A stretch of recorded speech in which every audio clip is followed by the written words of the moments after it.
Thank you so much, Brian, for that amazing introduction. And thank you, everyone, for joining me and SAR for my artist talk.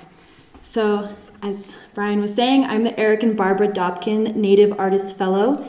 And SAR offers a Native woman a fellowship to explore her art and give the opportunity to work in a studio for 3 months. So I've been here for 2 months and a half, almost.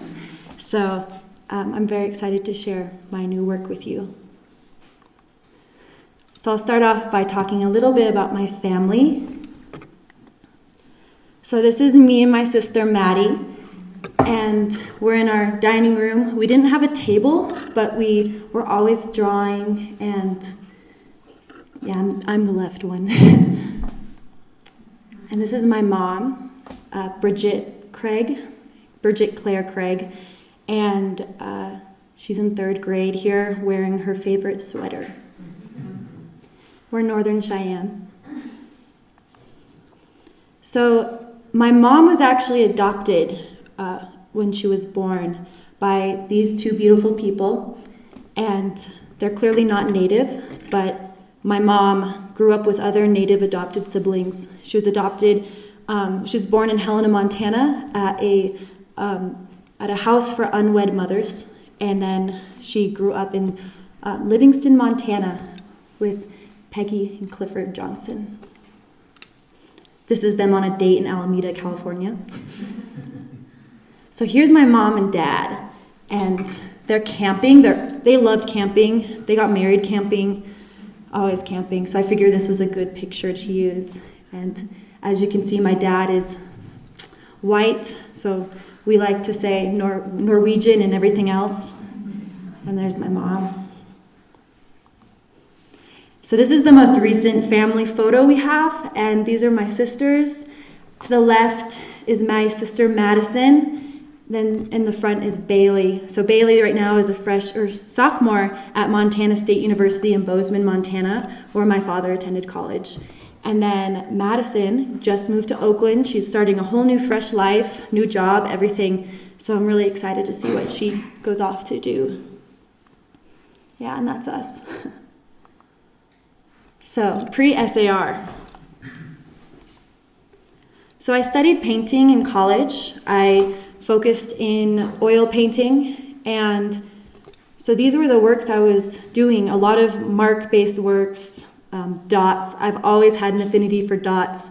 So as you can see, a lot of these works utilize the dot, pointillism, mark making. I'm extremely inspired by Aboriginal art. So you could really see this in the influence here. This is a map of Livingston, Montana that I translated with a Q-tip.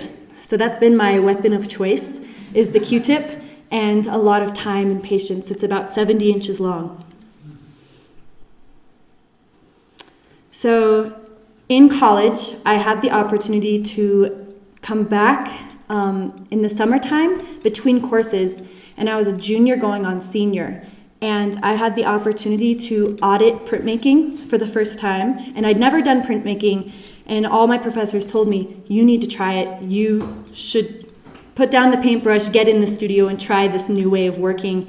And so I had the opportunity to not only take a monoprinting course, but also a TA, the film photography course. So I was in the darkroom learning film photography, also teaching film photography, and then I had the opportunity to take a free course in printmaking. So I lived there in the studio. And these were the works that came out of that. I did not pursue my photography career, but the influence was there, the black and white, the tones, the abstractions that were happening in the work. And this is what I was doing years ago. And it's continued. I still like to work in this manner. So this was for my senior show in college, and it's called, what was it called?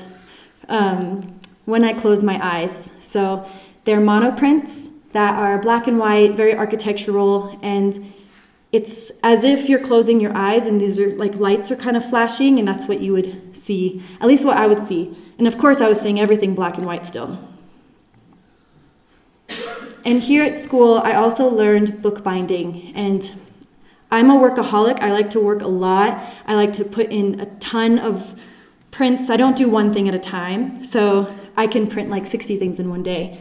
So bookbinding made perfect sense for my way of working. And so this piece is called Translating You. And my senior year of college, I would FaceTime my little sister who was going through a hard time. And I would do blind contour drawings of her. And then I translated those drawings using a Dremel into wood. And then I embossed each paper with those drawings. And so that's an artist book I created. So after college, I had the absolute pleasure to continue my printmaking practice. And I did my first artist residency at Kala Art Institute in Berkeley, California. So I was living at home and then commuting to Berkeley every day. And I was doing all sorts of work, continuing what I had been doing, but then also trying new things like, this is a relief print. It's called Falling. And my friend took some disposable photos of me. That's me too. So I also had an incredible opportunity to learn screen printing here. And I'd never done screen printing because my college didn't offer it, but it was the perfect opportunity for me to combine my love for design and also fine art and screen printing. So I designed all these patterns and was able to screen print them on different materials. And this is just another monoprint that I had done called Keep Me Awake. Sometimes I get insomnia. And this is a recent monoprint that I created in Ireland. I was living in Cork, Ireland, and doing a residency at Cork Printmakers. And to my surprise, I had the greatest 3 weeks ever in my art career. And I just felt so supported. And it was really amazing just to be in a foreign place, but then have very low expectations and come out with a lot new work. This is called Noise. And this work, I think, relates more closely to what I've been doing at SAR here. And it is a collage on panel. And the little shapes are little monoprints that I glued to the panel. And it's called Are We Home Yet? Okay, so my residency project and process here. So I had the best time with Lily in the collections. I think we went there 3 or 4 times together, and I got to look at any pot I wanted to look at, and she'd bring it down for me, and I could examine it, look at it, smell it, whatever I wanted. Well, besides, And so I got to really spend a lot of time here, and it was beautiful. If you've ever been able to be in there and do a tour, it's just so alive and energetic and overwhelming. You can only spend a certain amount of time there without feeling like, oh, this is a lot.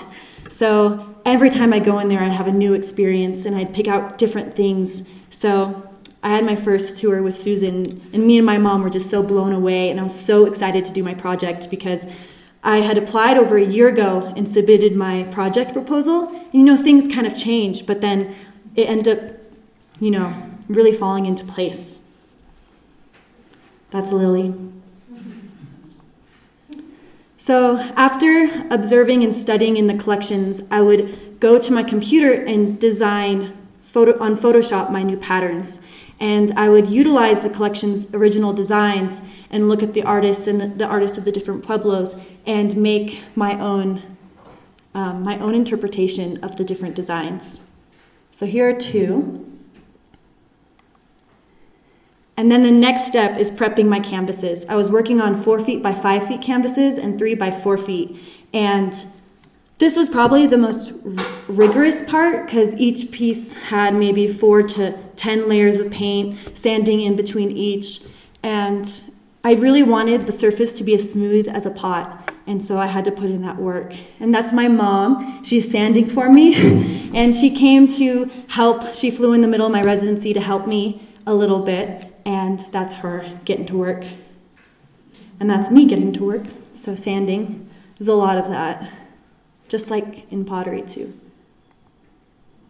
So my next step, I utilized a little bit of technology, including this guy right here, the projector. I would project my digital designs to my canvas that's been already prepped. And so here you can see the designs that I photoshopped into my design and then project it onto my canvas in my studio here. And then the next step is taping, and tape and tape and tape, and then realizing the final product. That's me. And then finally, after it's all taped, I can begin to paint it. And so then I paint, and this is the final result. To the left is my digital design, and then to the right is the realized design. So it was really exciting seeing how exact I could get these, and I could basically predict what I was going to make before even touching the canvas. And so after I made my first few, it was very reassuring that I can be very successful in redoing the images. And so this is the pot I was looking at actually for that last image here. I really love that shape, and maybe you kind of remembered from that home piece, Are We Home Yet? This like kind of funky shape that repeats over and over again. And so this piece is called Teeth, and the original pot is by Mary Hestia, who's Acoma, and this pot was made in 1931. And so you can see, I'm not going to use the laser because it doesn't like me, but you can see right here, this is the little tooth shape. That's the little tooth shape. And that's what I was inspired by. And also the way it repeated around the pot. And I also have a pattern that I designed with those flowers too, because I did like those flowers. And that is the cutest bird. So this is me after I'd finished my painting, and I looked back at my original design on my computer, and I was able to be happy. So now I'm going to go into 3 pieces specifically and tell you the stories behind them. I did, I think, 8 pattern-based paintings, and I cannot share all of them right now, so we'll have to migrate to my studio after so you can see them. So the first one I'm going to talk about is Ladybugs Are Birds. So this is the pot I was looking at. It's a Lucy Lewis pot, who's Acoma, and it was made in 1992. That's what it stated. Those are little deer, and notice how it's repeating. So this story does go back to my time in Ireland, and I was in my room in the 3rd floor of this old house, and I was living with 2 really cool artists. They were food artists and sound artists. So we had a really good time, and in the middle of their winter, a little ladybug flew on my finger, and I was like, whoa, weird. And I didn't really know, like, are ladybugs native to Ireland? Do they come through there? I just was confused. So I just saw it as a good sign. And so, it just kind of came back and visited me sometimes, right on my finger. And by the way, that's a view from my room, from the 3rd floor, from where this took place. And then to the left is my ladybug that I made. So by the end of my residency, I looked in my backpack, and the only thing is this one dead ladybug, and it was really upsetting. And I didn't know what to think about it, and all these weird things were happening, like just broke all this glass, and I tripped, and black cats everywhere, my last day. And I was like, what's going on? And I decided to take it as a good thing, and I made a painting about it. It's called Ladybugs Are Birds, and that right there is my version of a ladybug, so it's completely abstracted based on that original deer that we just looked at. And I didn't know it was a ladybug or a bird until I finished the painting, actually, and I was like, oh, that is a bird. It's kind of a ladybug, too. And this is the process of building this painting. A lot of tape, a lot of layers, and a lot of dots. Up close you can kind of see. You can see more tape here. And what I liked about this way of working, it's like a puzzle. I have to figure out how can I elegantly translate these patterns without being too complicated or messy. So I figured out how to what order to do things in, or where to tape certain parts off. So this is how I did this painting, and it worked. So to the left again, the original design based off the Lucy Lewis pot, and then to the right is the final painting. So this next painting is actually on the invitation card that maybe a few of you have gotten, and it's called A New Home. And this is my favorite pot in the entire collection. It's by Evelyn Jeremiah, and it's in Laguna. She's Laguna, and it was made between 1980 and 1989. And I saw it my first day in the collection. I just couldn't stop looking at it, and it made me feel so comfortable and so happy. So I decided to make my first painting on this pot, and I made another one too. So to the left is a detail of my painting, and then to the right is midway through taping off and projecting the painting. And again, a little repetitive, but the digital design to the left and then a new home to the right. And this painting is just speaking on my new home here in New Mexico. This is my first time here, first time living by myself, because I've always had roommates. I grew up in the same room as my little sisters. College, was just never alone, always had somebody to come home to. And so this is the first time I have this house by myself and all the bugs that lived with me. So this was my interpretation of the excitement of moving, but then also just like trying to figure it out. And so the last pot I'll be specifically talking about is called Mama's Favorite Pot. And so I mentioned my mom came back to visit me, and she was like, I'm going to come in there and pick my favorite pot. I want you to do a painting of my favorite pot. And I was a little nervous because my mom and I have very, very different styles. And I mean, if she ever tries to pick out clothing for me, it's just different styles. And she doesn't like my style either. It's mutual. So when my mom said that, I thought it was actually a really good idea because it would make me look at pots differently. And I would normally not pick the pot that she ended up picking. And this is not the pot she picked, but it is also one of our favorites, but that's my mom in the background looking at a pot. I liked that photo. And then this is the pot she did end up picking. And I liked it as well. It's not something I would ever even looked at before, but I grew to really like it. And she really liked the waves and the curlicues and just the more embellishments. And so I had to go without the waves, but I was inspired by the shape that is around four sides of the pot. And so this is my digital design of my mama's favorite pot. And then this is in progress in my studio as I'm working on it, and it's finally done, so that's good. And also, this is actually the first piece that I've done with curved lines, and so that introduced a whole new challenge. How do I make curved lines with straight tape? And I learned a lot, and I probably should have done more tests, but I ended up using what is it called? Shelf liner that's sticky. So it's like a big sticker, and I was able to carve out all those shapes. It worked well. So in addition to these pattern-based paintings, I was also doing these more meditative paintings, more dots, and I was more influenced by my surroundings, and I'll show you. So I make all of these dot paintings with Q-tips and oil paint, and I have one color on the background that's acrylic based, and I make my way down the canvas with Q-tips.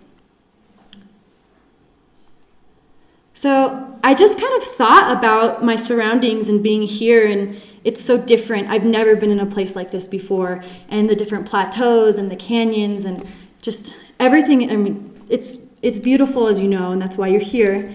And so I tried to think about that as I was painting them. And they're called dot drawings because I don't really know what's going to happen. I'm just kind of feeling it out and practicing my breathing and relaxing. And it's a really nice experience to create these paintings. And I also found this pot in the collection, and it really reminded me of my way of working and this repetitive style plus mark making. And other pots too have certain marks that are really beautiful. That's me, and I'm working on a dot painting, and this is called Dot Drawing Ochre number 1.